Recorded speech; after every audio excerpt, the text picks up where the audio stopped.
Yes, hello everyone. So, welcome to this session on Vedic Mathematics. So, hope you had a very nice summer holiday, and today we are back. So, I think many of you have joined. So, let me just see who have joined. Yes, hi Jalati Shanmuka, hi Srinivas, hi Ganeseti Gopi. Yes, I think I will recall that name from the previous class. So, by the way, are you all able to hear me properly? Yes, hi Ravi Kumar. Yes, thanks for letting me know that you are from 7th. Yes, good evening Manoj. Are you able to get the stream properly? So some students might face an issue with the quality. So for them, what you can do is you can go to the YouTube setting. There are three dots on top. If you are on a mobile phone, you can just go to the three dots and just change the quality to the highest, whatever is available. Yes. So if you can see my video and if you can hear properly, kindly let me know with a thumbs up.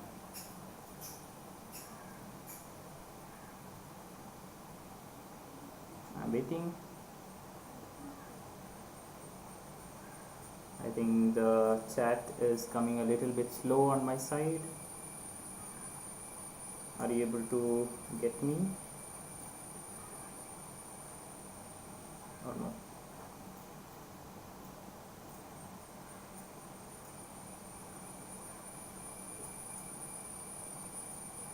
Yes, so I can see a lot of chat. Yes, thank you all. Ramesh. Oh, video is blur for Ramesh. Ramesh, can you just go to the settings once and you can go to the three dots on top and change the quality to 1080. So sometimes your quality of video might be something like 144. Change that to 1080. So I see lots of thumbs up. Voice is very low for some people. Is it better now? Is it better now? I'll try to speak a little bit loud. Is it okay? Yes. At least you can hear me. If there is problem with the voice, can you let me know once again? Yes. Okay, good. Manasa, can you hear me properly? Manasa, can you hear me properly? Yes, I think I am properly audible to everyone. Yes, again somebody still says audio is a bit problem, so let me just try to increase the volume a little bit. How is the audio right now? Is it better? Audible? Better for almost all of you?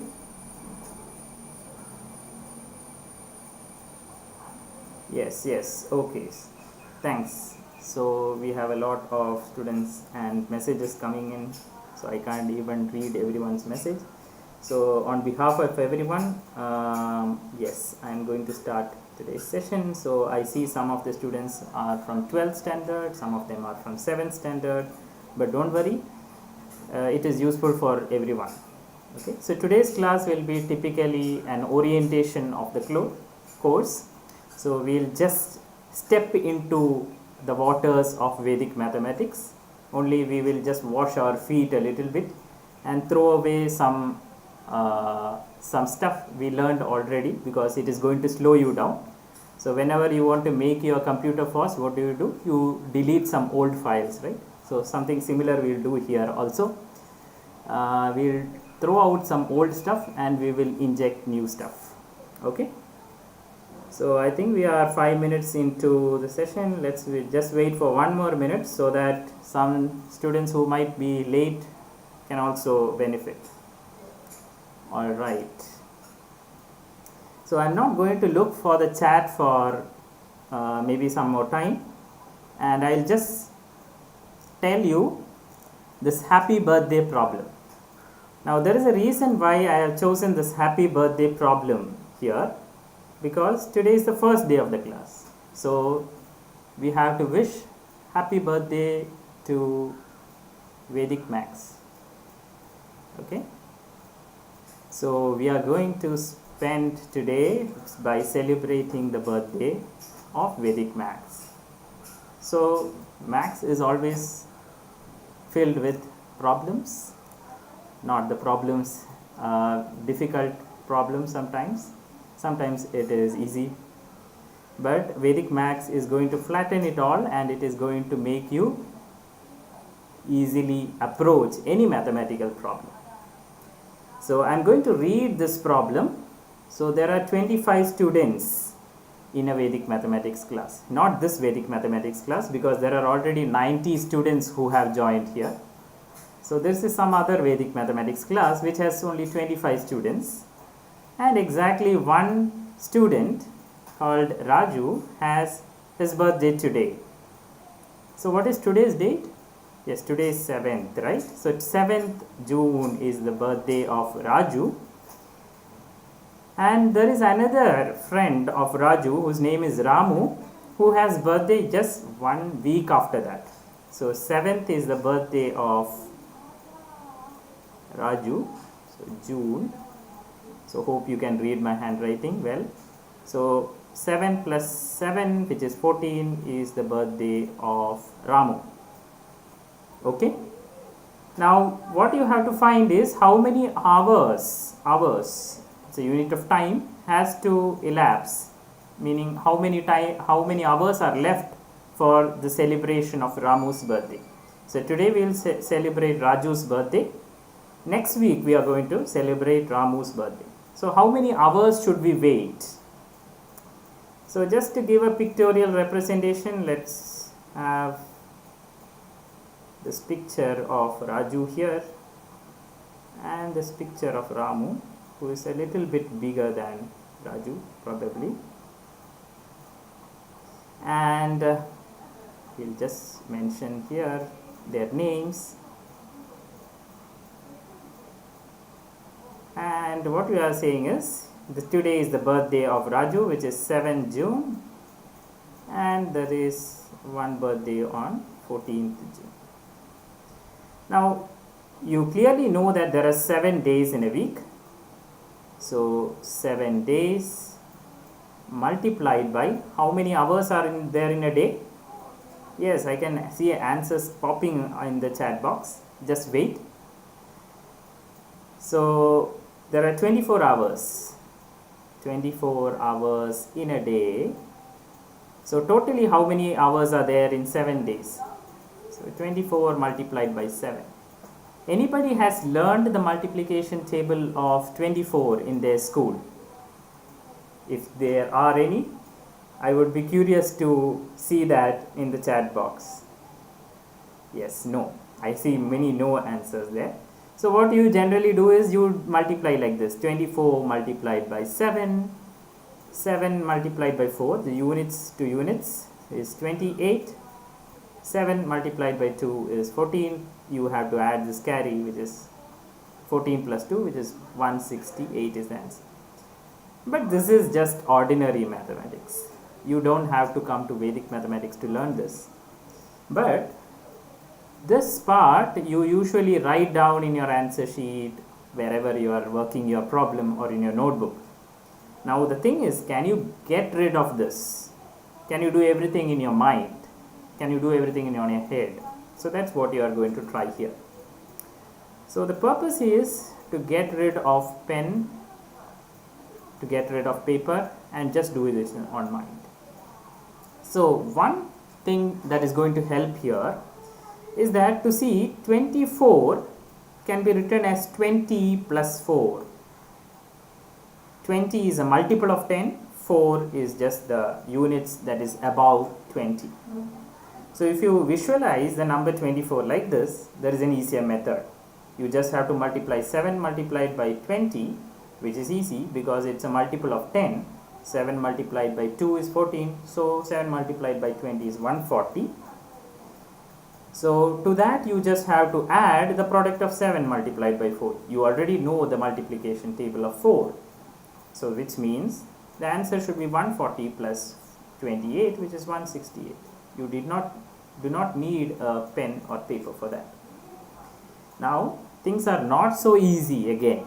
So as we go further in today's class, we will see that we are going to encounter some more difficult problems. So in that case, you will have to prepare your mind to do calculation fast.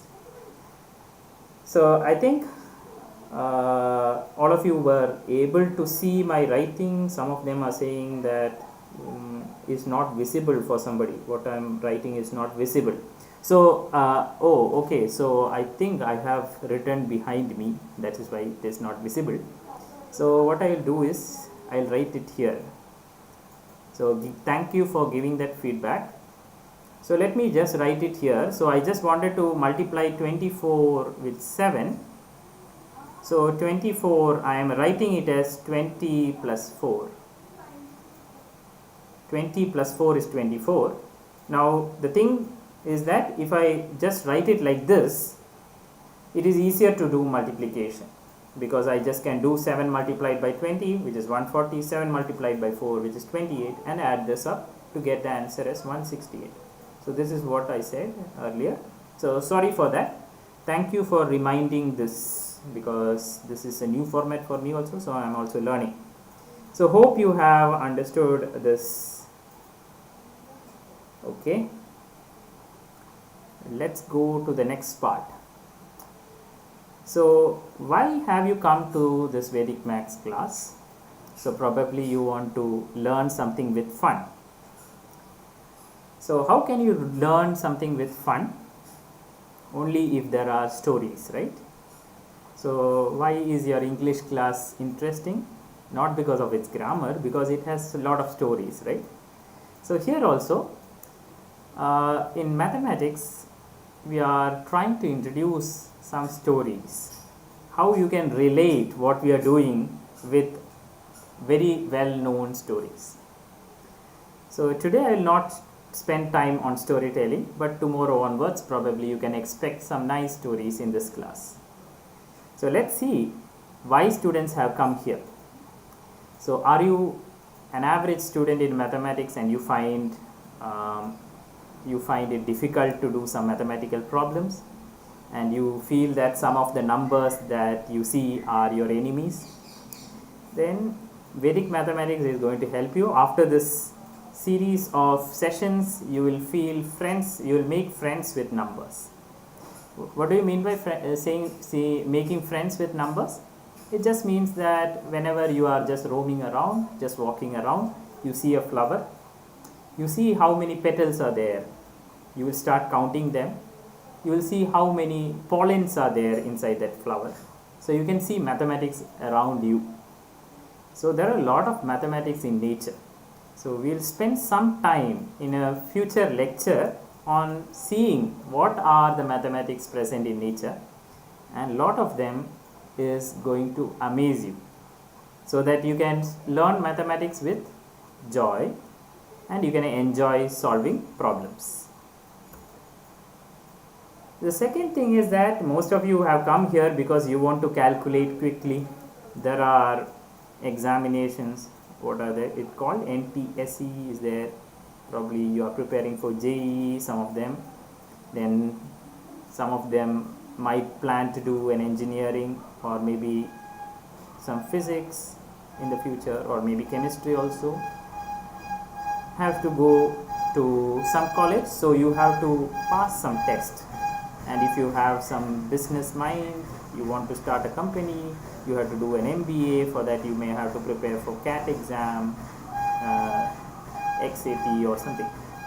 So all these exams have got very tight schedules, meaning you have to solve maybe 120 questions in 120 minutes, that is 2 hours you have to solve 120 questions.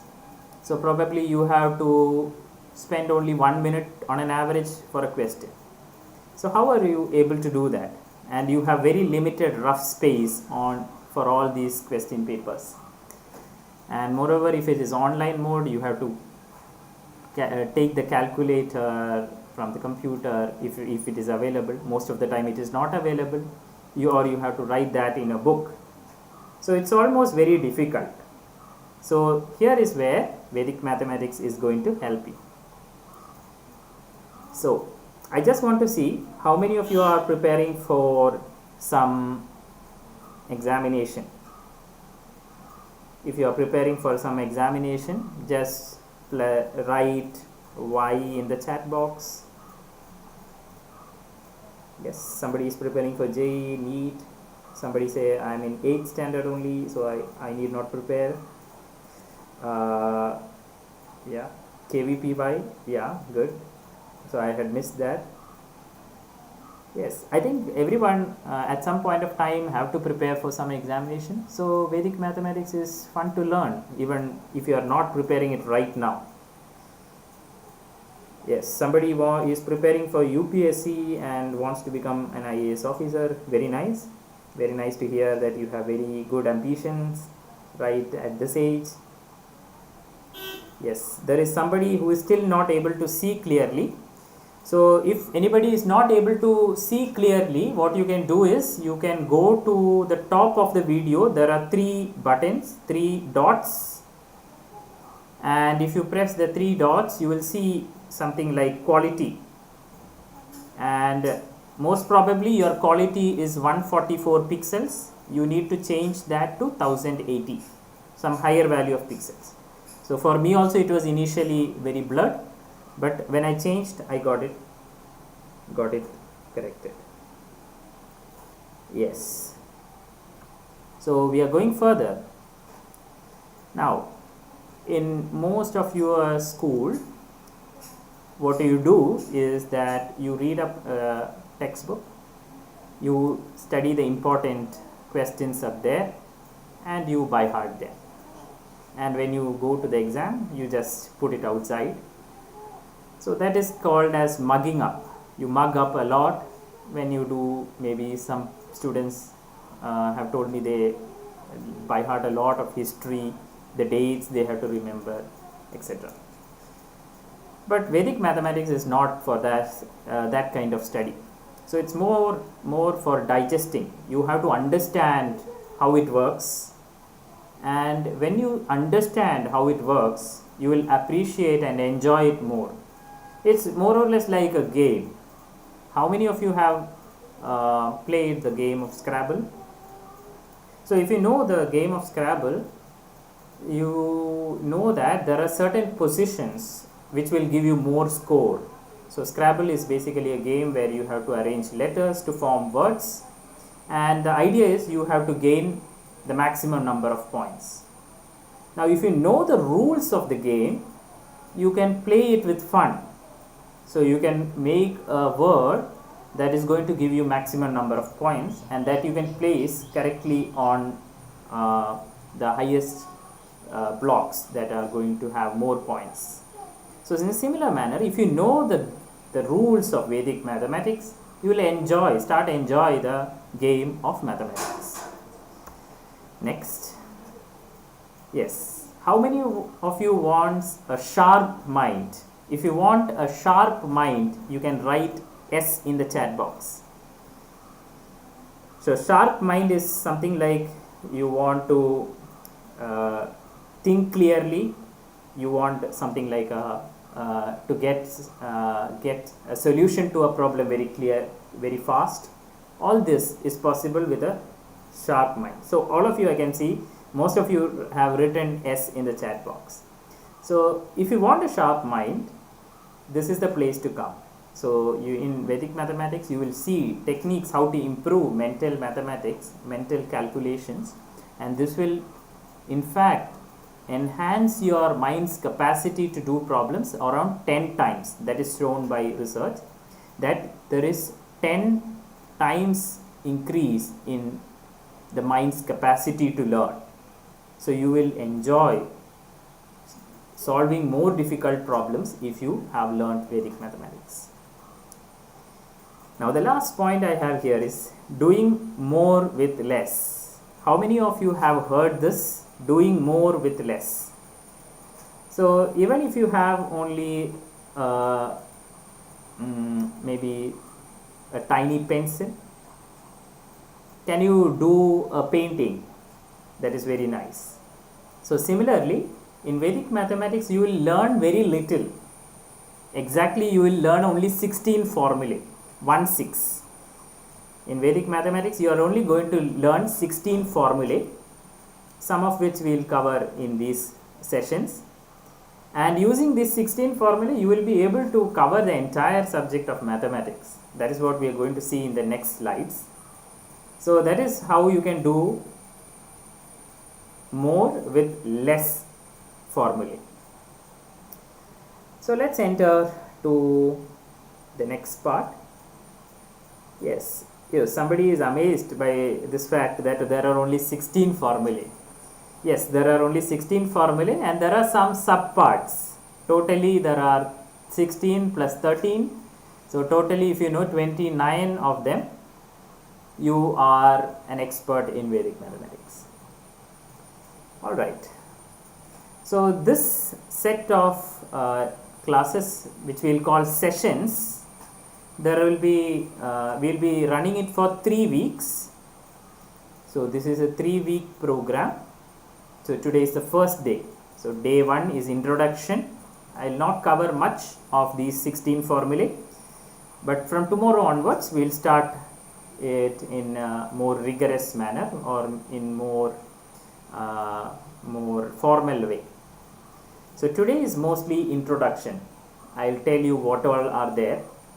I will just guide you through how you can make your mind sharper by doing mental addition. I will talk to you a little story about how to design a clock in another planet. So you have seen a clock in your house, right? So in your house the clock has 12 positions, 1, 2, 3, etc. up to 12. But if you go to some other planet, say Mars, there are no 12 hours. It is only, say, 10 hours.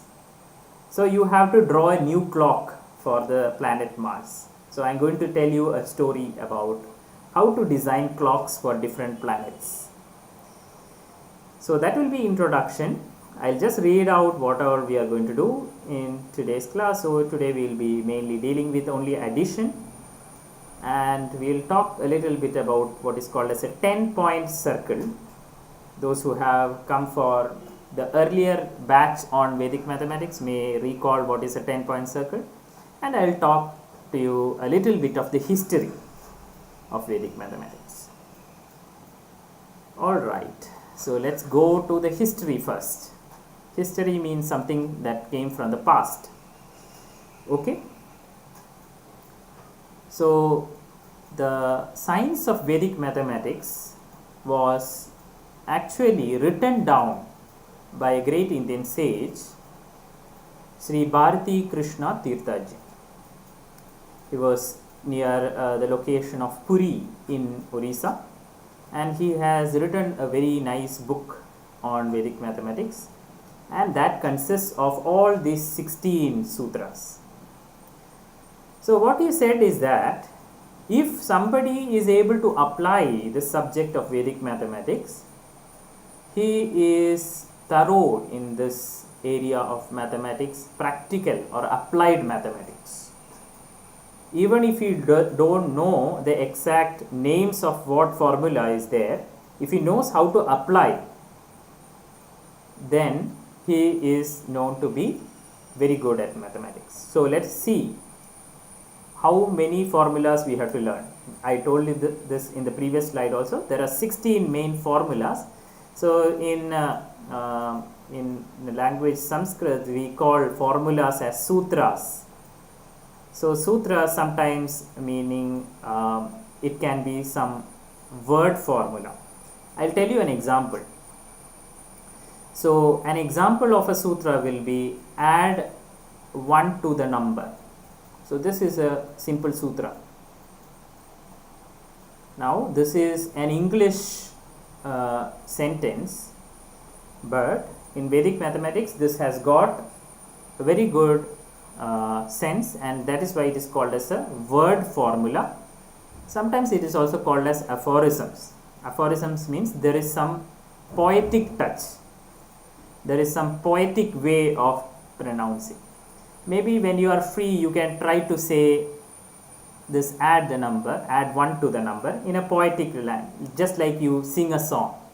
Maybe you can just try that. So if you just try to sing this particular formula, it will sound like an aphorism. So most of our ancient text has this song nature to formulas or some scientific concepts. So this song nature will enable you to learn the subject faster. So that is what is observed. So I will not talk to you more on this. I will give you some reading material if somebody is interested. Alright, let me just see the chat box. Yes, somebody is thinking, how can I make a formula poetic? I will give you another example. You know this well-known Einstein's equation, E equal to mc squared. At the end of probably this week's class, I will give you an assignment to sing this formula. You can choose a tune of your choice, and you can sing all this formula so that you can store that in your memory for a long time. So I'll definitely plan that as an assignment. So this was asked by, I think somebody, Ritesh. Ritesh had asked, how can we write formulas in poetic language? Okay, somebody again comes with the problem, video is not clear. So Ravi Kumar is saying video is not clear. So for him, let me just explain once again. So if your video is not clear, go to the top of your YouTube video. There are 3 dots. If you press the 3 dots, you will see there is an option of quality.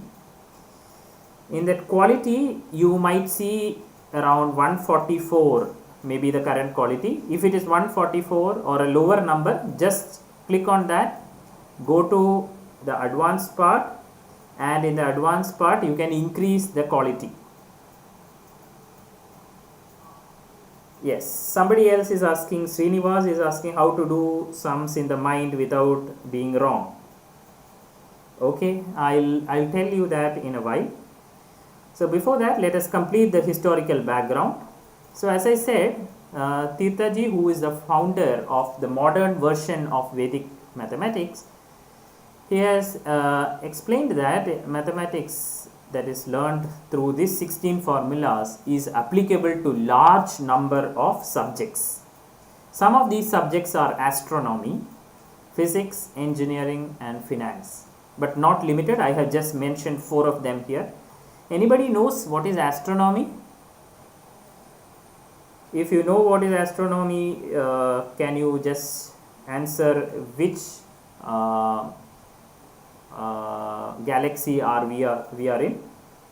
Somebody who knows astronomy, can you just tell us which galaxy we are in? Yes, somebody says, I love this thing, astronomy. Yes, I see the first answer from Vidya. It's a Milky Way. So astronomy consists of a lot of mathematics, and these are hard mathematics. So Vedic mathematics is going to help you even solve most difficult problems of estimating distance from one planet to other very accurately. So we are going to see some of the examples on how to calculate the position of Jupiter and Saturn. In one of the classes, I'll explain you that. So how you can determine the position, on which day you can see Jupiter if you go to the terrace. All this can be explained very well if you learn a little bit of Vedic mathematics. So physics, all of you know, it has to deal with the laws of motion. Some of you might be learning. It is a pure science. It has a lot of applications as well. Engineering, most of you know, it has many branches. All these electronic things that you see, the computers, the mobile phones, all this is due to engineering. And finance is basically how to deal with money, the stock markets, etc. So I will not go into details of all those. So the period in which Tirthaji wrote this is during something like 1917 or so, in between the First World War or something. But a curious thing happened. So he wrote a book first on Vedic mathematics, but it was discovered that this book got lost. The book was missing, where he had written all these main formula and given examples and given explanations for this. So all these content was lost, and it was found around 1950 or so. So just in a period of 1 or 2 years, Tirthaji again wrote the book from the starting. And that is why today we have all these formulas just in a single book. So in the first version that he wrote in the period 1917, he had written 16 different books for each of these sutras. But when it was found missing in around 1950 or so, he decided to write only a single book, and that is available even today. Alright. So we are going to step into the water of Vedic mathematics. You can just wash your feet today. Tomorrow onwards, we are going to learn how to swim. Okay. So the first topic is the 10-point circle. So 10 is a very interesting number. Yeah, somebody in the chat box is asking the name of the book. So let us not worry about the book today. So let us learn Vedic mathematics without books today. I will just give you reference to the book maybe some other day. Okay, today we are not going to deal with any books. So today is Vedic mathematics without books. Okay, so stay tuned. So we are going to the first application topic of Vedic mathematics, which is called as the 10-point circle. So if anybody has some idea, why do you think 10 is an important number? Why is 10 an important number? Somebody says 10 means a circle. I don't know how 10 is a circle. Okay, like in Hanuman Chalisa, somebody is saying, okay, there is, okay, so yeah, so an interesting thing by Ritesh is saying that there is a song called Hanuman Chalisa, and in that the distance to the sun is mentioned. Very nice. Yes, very nice to know that. Right, it is the first 2-digit number. Sunai, you have given a very nice answer. It's the first 2-digit number. Yes, the another interesting thing about 10 is that it is the least value that has a 0 at the end, right? Least integer that has a 0 at the end. So in your school, what you might have learned is something called as the natural number system. Natural numbers. Natural numbers are sometimes called as what? Counting numbers also. So counting numbers or natural numbers, these are just like 1, 2, 3, etc. You'll write 10, 11, etc. You'll write 20, going on like this. Now if you write the numbers like this, this is called as linear. Linear means you write it in a line, in a straight line, or in a notebook you can write like this. You cannot use much Vedic mathematics using this. That is why we draw this circle. If I arrange these numbers in a circle, you can apply Vedic mathematics addition much more easily. So here is that circle. Now I have to remove whatever I have written here. Okay, right. Let me choose some other ink so that everyone can see. So I am going to draw a clock when I am going to Mars. So now you might have heard about Elon Musk making a rocket to go to Mars. Suppose you were selected as a passenger in that spacecraft, you will be you want to make a watch that will work in Mars, because you want to check what is the time, and when you reach Mars you have to contact your parents and tell them how interesting Mars is. So for that, suppose you have an idea that there are only 10 hours in Mars. So in Earth we have 24 hours. So in Mars, say you have half a day is 10 hours. Then what you will do is you probably want to make only 10 different digits or 10 different numbers in the clock. So we are going to start from the top. We leave this position for now. Let's write 1 here. Let's write 2 here, 3 here, 4 here, 5, 6, 7, 8, 9 and 10. Very nice. Now, so the current time is 6 p.m. around 6 p.m. 6, 7. So if you look at your watch in your house, you can see the hours handle something like this, and the minutes handle is something about 6:05. Okay, so in Mars the time is now only 5 and some minutes about maybe 6 minutes or something. So in Mars the time goes very slow. Okay, now let us see how we can use this particular watch in Mars to learn Vedic mathematics. What I will do is I will just connect two things from here. Let me just choose a highlighter. Alright, so I will just choose the number 9 and I will connect the number 1. So what is the sum of 9 and 1? The answer is 10. Now I choose the next two numbers, 8 and 2. I am going to add these two numbers, 8 plus 2, which is 10 again. So interesting, if I add opposite numbers in the clock, I am getting 10. What about 7? 7 and 3, that is going to give 10 again. 6 and 4 again is going to give me 10. So it's a very interesting watch. Any number that I add opposite is going to give me 10. But don't add 5 with 10 here, it will give you 15.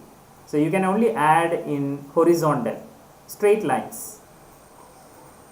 Now I will just write the next few numbers.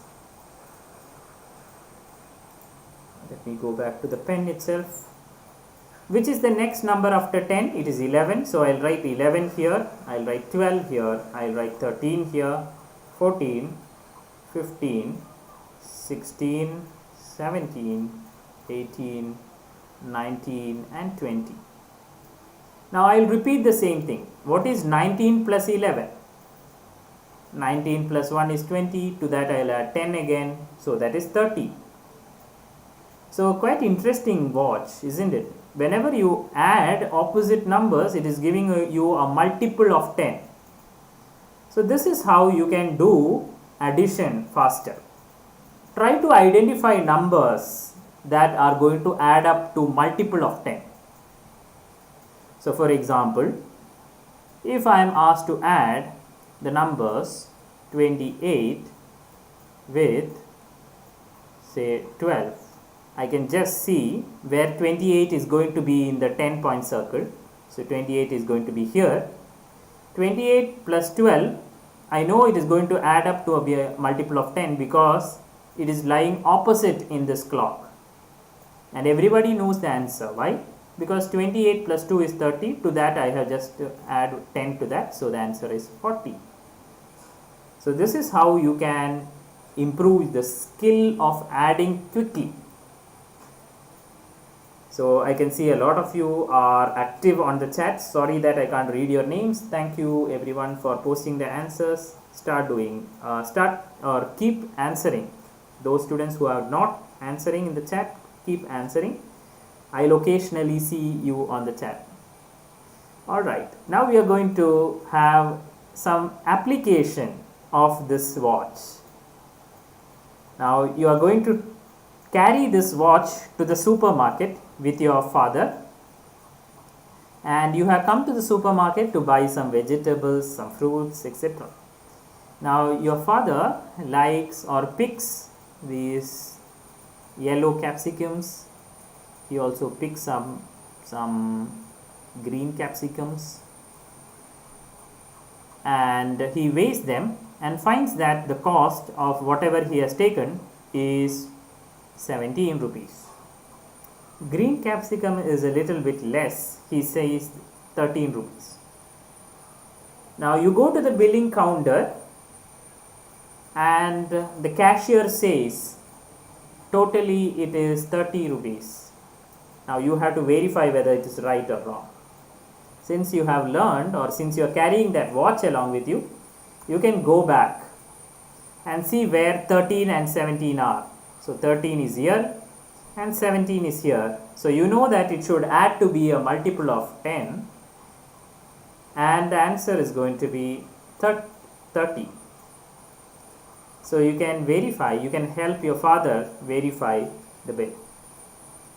Now the second time you visit the supermarket, you took your mother, and this time your mother chose these things. Let me use a different pen color here.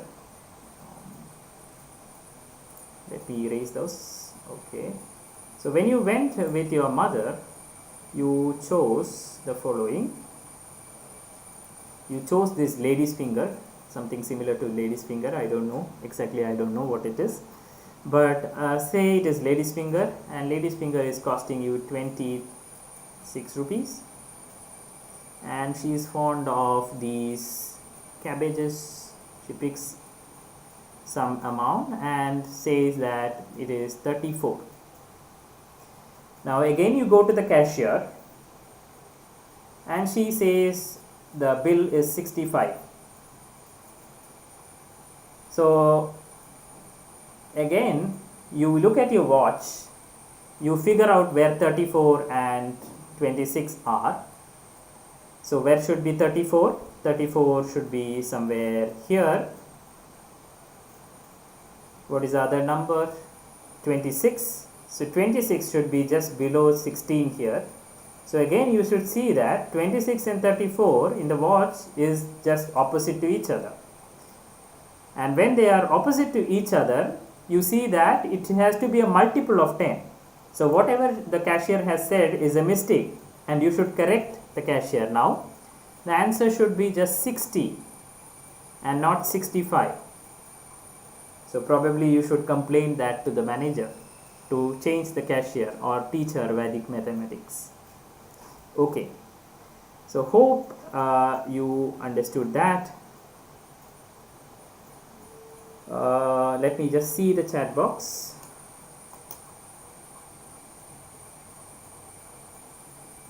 Yes, Earth's class had 12 points, but we are learning about 10 points circle. Okay, right? Yeah, so for Vedic mathematics, 10-point circle is always what it is used.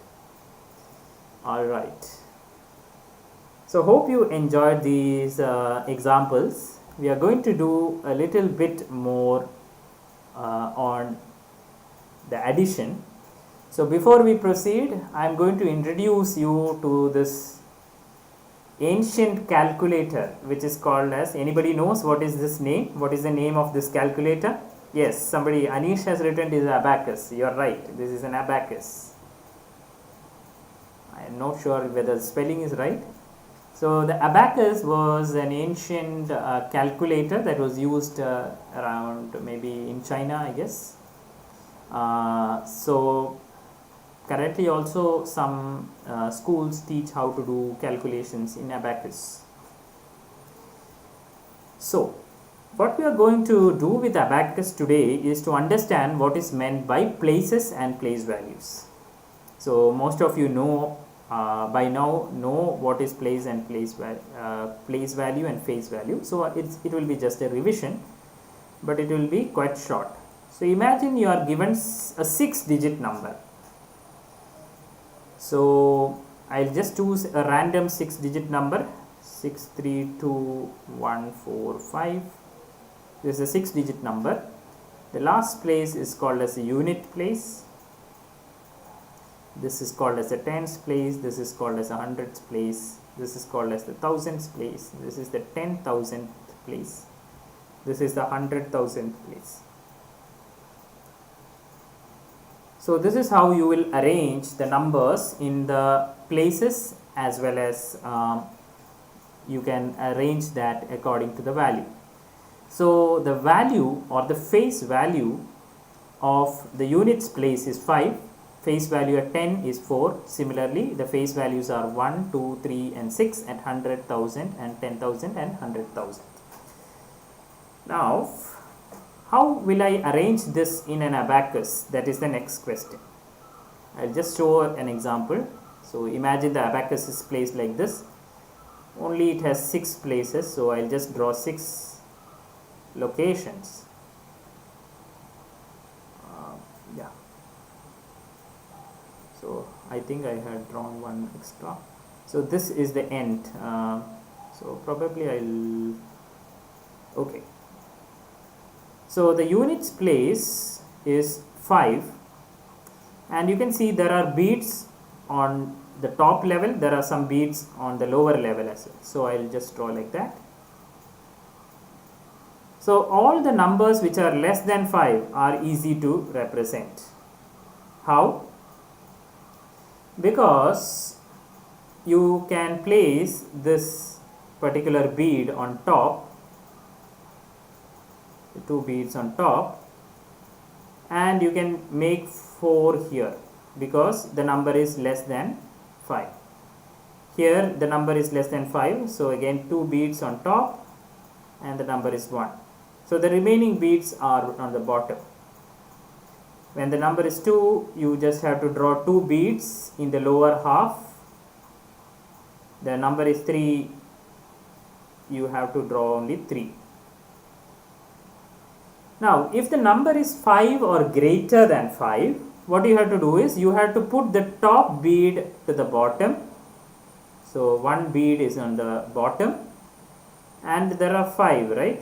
So here 5 is 5 plus 0. So this bead is actually showing the number is 5. So 5 plus 0, so there will be no beads here in the lower half. When it is 6, you will have the upper part having 2 circles here and the lower part only having one bead here. Now the reason why I am taking the example of abacus is that suppose you are asked to say how many beads are left to put in each place. So in the units place you have actually 5 as a number. So the remaining beads that are left here is 5. Now in the case of 4, you have to say how many remaining beads are possible here. This is nothing but 10 minus 4, which is 6. And here the number is 1. So the remaining thing that you can put here is 9. I can see most of you are confused. So I'll just explain it after I complete writing this. Now by now what you can understand is that what I am doing here is the following. So I have this number 632145. I have represented that in the abacus. If you did not understand how to put the beads in the abacus, it is completely fine. It is not required. But the thing is the following. What is the difference of each of the face value? So face value at units place is 5. Now you have to tell me what is the difference of the face value from 10. So 10 is our principal value. What is the difference of each of the face values from 10? Yes. So Tejesh says it is 5. Yes, 5 is correct because 5 is 10 minus 5. what is the remaining value that you get in the tens place? It is 10 minus 4, that is why it is written 6. So hope you have understood this, why we have, oh okay, so I think I am writing it behind my head. Sorry that I unfortunately missed that point. So it's okay if you have missed this part. It is okay that if you have missed this part. Thank you for letting me know that I was hiding these things behind my head. Alright. So what I was just explaining is, to find the remaining number of beads in the units place, you just have to do 10 minus 5. In the tens place, you just have to do 10 minus 4, which is 6. So I hope you can see from 6. I think it is still not visible. So I'll write 6 here. I'll write 5 here. What is the remaining number if I subtract 1 from 10? It is 9, and that is why it is there in the third position. So similarly, I have subtracted each of these numbers from 10 and put it here. And we shall see that by doing this method, you can do addition and subtraction very quickly.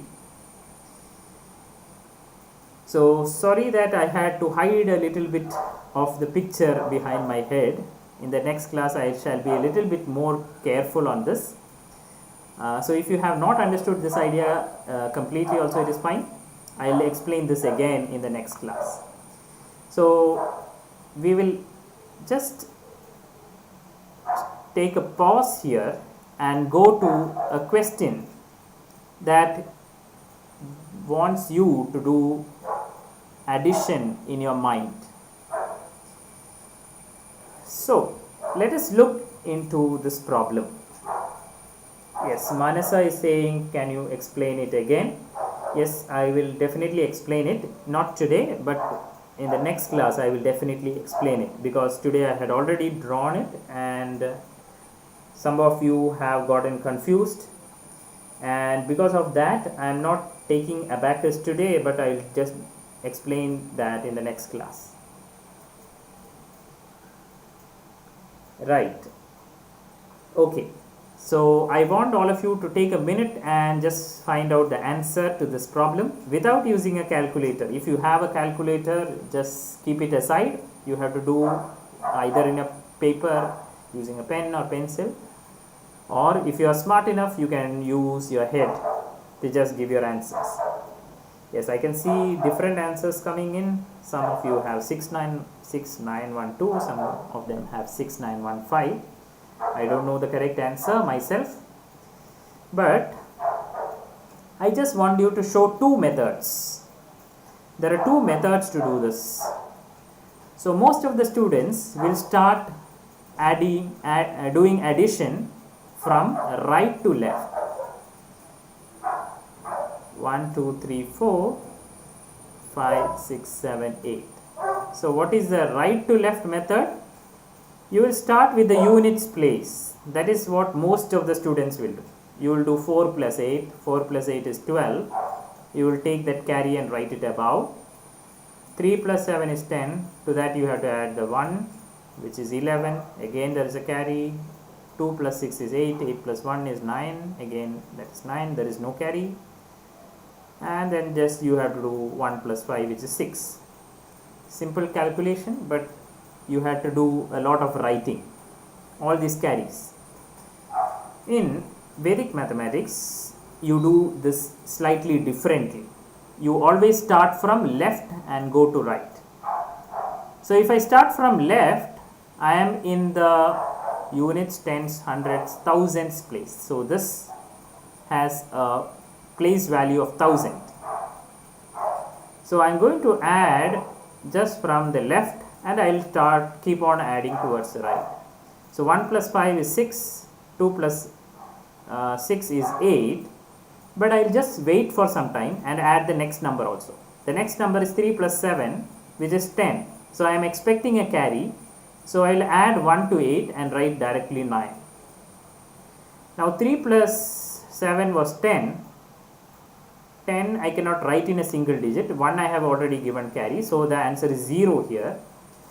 So actually I should have written 0, but when I just look the last units digits, it's 4 plus 8, which is 12, which has a carry of 1 again. So I'll write 1 here, and 12, the last digit is 2.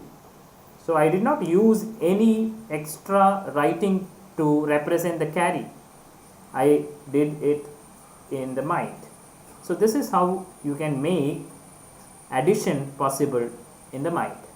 So the next time when we come towards the end of the course, you should be able to not even write this answer. You just have to tell the answer in the chat box. You need not touch your pen. So that is how we are going to improve as we progress along this course. So yes, so somebody is giving an elaborate answer. 5 plus 1 is 6, 6 plus 2 is 8, 7 plus 3 is 10, so add 1. Yes, so I think whatever I had told, somebody has written that in the chat box. Yes, so Madhumida has done it in the mind. Very good, very nice. Alright, so Ritesh says I did it in the mind. Very good. Himanshi says yes, she can apply this 10 point circle in this problem. So that is quite interesting. Where did Himanshi use the 10-point circle? It is here. 3 plus 7. This is coming in the 10-point circle. So good observation, Himanshi, that you could use this timepiece that we used in the mass. Okay. So hope you enjoyed these calculations. So I had just represented how you can do this calculation in an abacus. So I will not explain it today. Maybe I'll just explain it next class, that is tomorrow, because we have come to the end of, almost towards the end of today's class.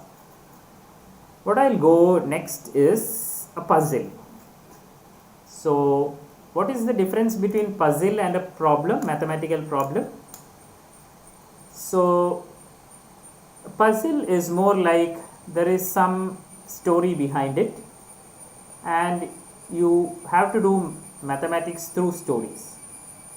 So I have chosen this particular puzzle because today being the first birthday of Vedic mathematics, we need to celebrate it, right? We have to distribute some sweets. So for that I have exclusively brought this puzzle for you. It's called as the birthday gems. So let's read the story. So we have this birthday cake which was bought today, but unfortunately there were a lot of children who had come for the class, and all of the cake disappeared in few seconds. So sorry to say that, but don't get disheartened. You have something left. What is that? You have some gems chocolates that are left. So these gems chocolates are usually placed on top of the cake, just like icing, and no child took these gems chocolate.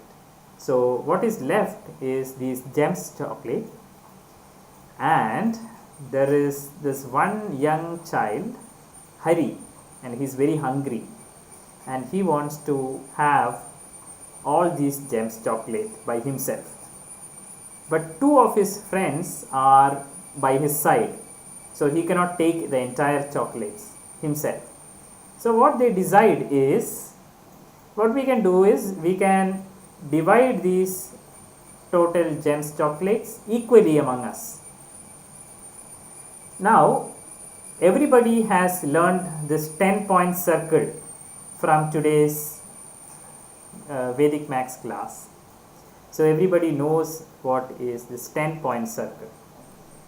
So using that knowledge, now Hari and his two friends have to distribute these chocolates equally.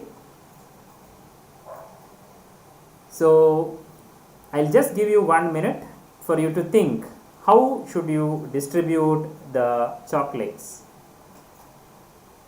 which pile. Okay, so somebody says Lohitaksh says it is 15. So probably Lohitaksh is saying from the previous class. Sorry Lohitaksh, I have changed the question from my previous course. Yes, Deepika has a very interesting set. Blue plus yellow, orange plus green, blue plus grey. Yes, very nice observation. So let us totally count how many chocolates are there in total. Like when you add all these gems chocolate, these small circles are the gems chocolate.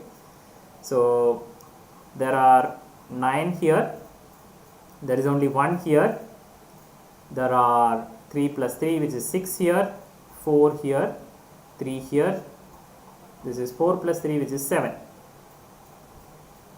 So all these numbers seems to be coming from the 10-point circle. Now you just have to count all this. 9 plus 1 is 10, 6 plus 4 is 10, 3 plus 7 is 10. So totally there are 30 chocolates and there are 3 children there. So each child will get, Hari and his 2 friends will get 10 chocolates each. So how do you combine? 9 plus 1, 6 plus 4 and 3 plus 7. So this is how they will choose. Probably Hari can choose 9 plus 1, the first friend can choose 6 plus 4 and the third child can choose 3 plus 7. So very nice set of answers everyone has given. I really liked that one answer where somebody had written the colors. Let me figure out who had. I think Nivedya had written that, and somebody else also might have written that before, but I can't find that. Anyway, congratulations to all of you. So I hope you enjoyed today's session. We'll meet tomorrow same time. So try to revise a little bit of 10-point circle and try to draw a 10-point circle for yourself, because if you get a chance to go to Mars, you should get prepared. Okay, so goodbye, see you tomorrow. Namaste and thank you.